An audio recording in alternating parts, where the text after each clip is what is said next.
Notícias do STJ. Os destaques do dia do Superior Tribunal de Justiça, quando e onde você quiser. Olá, esse é o boletim com alguns destaques do STJ. A terceira turma do Superior Tribunal de Justiça decidiu que o direito real de habitação, tradicionalmente concedido apenas ao cônjuge ou companheiro sobrevivente, pode ser estendido a herdeiro vulnerável para garantir o direito fundamental à moradia. O caso envolveu um homem com esquizofrenia que vivia com os pais e um irmão no único imóvel deixado como herança. Após o falecimento dos pais, o inventariante, irmão e curador do incapaz, pediu o direito de habitação em favor do vulnerável.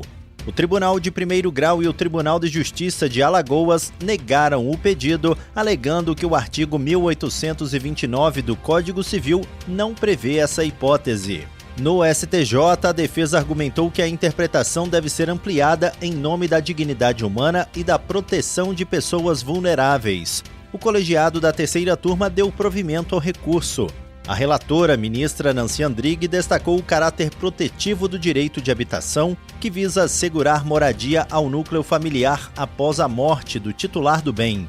Segundo a ministra, a função social da propriedade e a tutela da vulnerabilidade justificam a flexibilização da norma. Nancy Andrighi ressaltou que o direito de habitação não retira a propriedade dos demais herdeiros, apenas garante o uso do imóvel para moradia. Para ela, no conflito entre o direito de propriedade e o direito à moradia, deve prevalecer o segundo. Nancy Andrighi lembrou que o herdeiro incapaz não tem condições de prover a própria subsistência e os outros herdeiros, por serem capazes e não dependerem economicamente dos pais, não seriam prejudicados.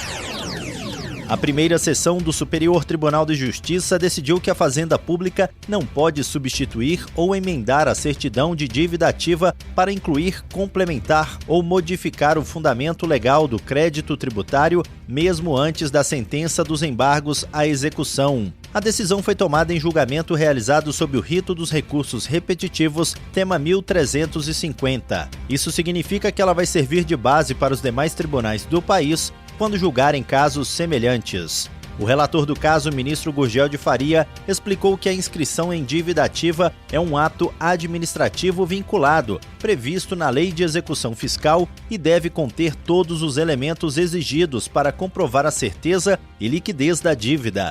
A certidão de dívida ativa, por sua vez, é um título executivo extrajudicial produzido unilateralmente pela Fazenda Pública e deve refletir fielmente o termo de inscrição do crédito. Segundo o ministro, essa estrutura garante o direito de defesa do devedor, já que a certidão de dívida ativa é o documento que dá início à execução fiscal. Alterar o conteúdo dela após a emissão poderia comprometer a legalidade e a segurança jurídica do processo. Gurgel de Faria ressaltou que a deficiência na indicação do fundamento legal da dívida não é um simples erro formal passível de correção pela substituição da certidão. O vício atinge a própria inscrição do crédito, exigindo revisão administrativa completa e não apenas a troca do título. Para o relator, a certidão de dívida ativa é o espelho da inscrição do crédito e qualquer falha nessa origem invalida o título executivo. A Corte Especial do Superior Tribunal de Justiça reforçou o entendimento de que o artigo 406 do Código Civil de 2002, antes da Lei 14.905 de 2024, deve ser interpretado no sentido de aplicar a taxa Selic como juros de mora nas dívidas civis.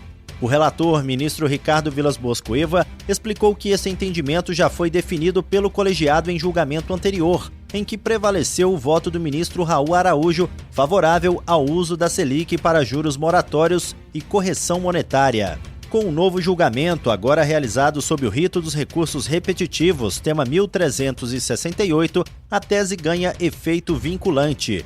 Isso quer dizer que a decisão vai orientar os demais tribunais do país quando julgarem casos semelhantes. Cueva destacou que a Corte Especial, a primeira e segunda sessões e as respectivas turmas já aplicavam esse entendimento.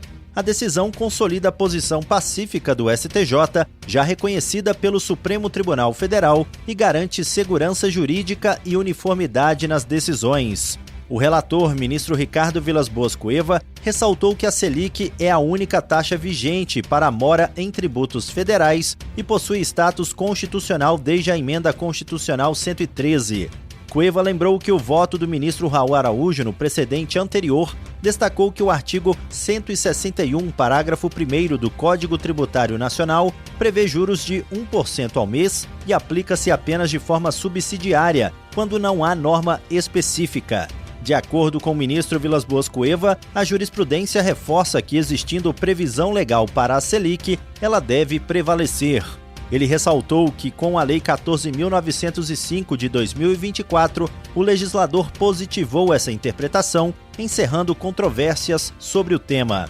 Assim, a Selic passa a ser a taxa referencial para juros e correção quando nenhuma outra for convencionada, garantindo coerência ao sistema normativo.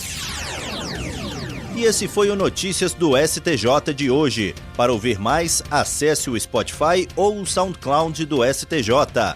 Tchau, tchau. Notícias do STJ, uma produção da Secretaria de Comunicação Social do Superior Tribunal de Justiça.